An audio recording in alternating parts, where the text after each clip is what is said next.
대전 원신흥동 대전에너지사업단 부지에 수소연료전지 발전소 건립이 추진 중입니다. 인근 주민들은 동의 절차도 없이 최근 사고가 잇따랐던 수소에너지 시설을 아파트 주변에 건설하려 한다며 반대하고 나섰는데요.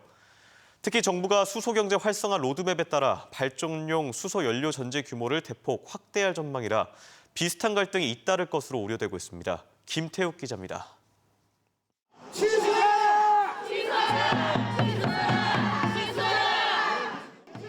대전시 원신흥동 대전에너지사업단 부지에 수소연료전지 발전시설이 들어선다는 소식에 인근 주민 100여 명이 반대 집회를 열었습니다.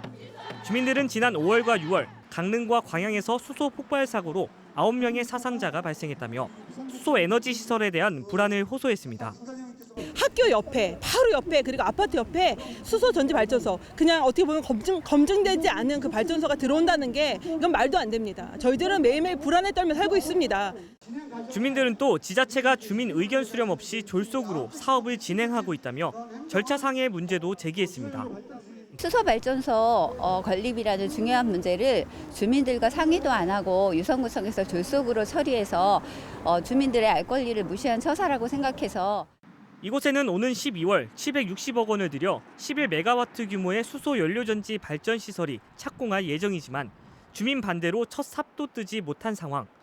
발전소 부지를 소유한 LH와 우선 사업자로 지정된 한국남동발전 측은 수소연료를 탱크에 보관하는 방식이 아닌 기존 LNG에서 수소를 추출해 열과 전기에너지를 얻는 방식이기 때문에 주민들이 우려하는 폭발 위험성은 거의 없다는 입장입니다. 주민 의견 수렴이 없었다는 지적에 대해 유성구청 측은 전기사업법상 의견 수렴이 필수 사항이 아니라고 밝혔습니다. 그 개발 계획에 대해서 그 의견을 받아가지고 주민 의견을 반영하고 이런 규정이 있는 법이 있어요. 근데 이 전기사업법인 발전사업법안은 그게 지금 명시가 되어 있지 않기 때문에. 하지만 주민 반대가 예상되는 상황에서 지자체와 사업 주체 측이 사전에 주민들을 충분히 이해시키고 설득했어야 한다는 지적도 나오고 있습니다.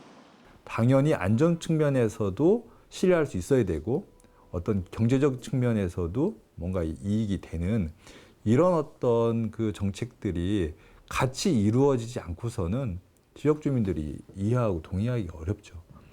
정부는 오는 2022년까지 발전용 수소연료전지 규모를 지금의 5배 규모로 확대하겠다는 계획으로 정부가 친환경 신재생 에너지라며 사업을 장려하는 사이 제대로 된 주민 의견 수렴이나 사업 설명회가 진행되지 않으면서 한동안 수소연료전지 발전소를 둘러싼 갈등은 계속될 전망입니다.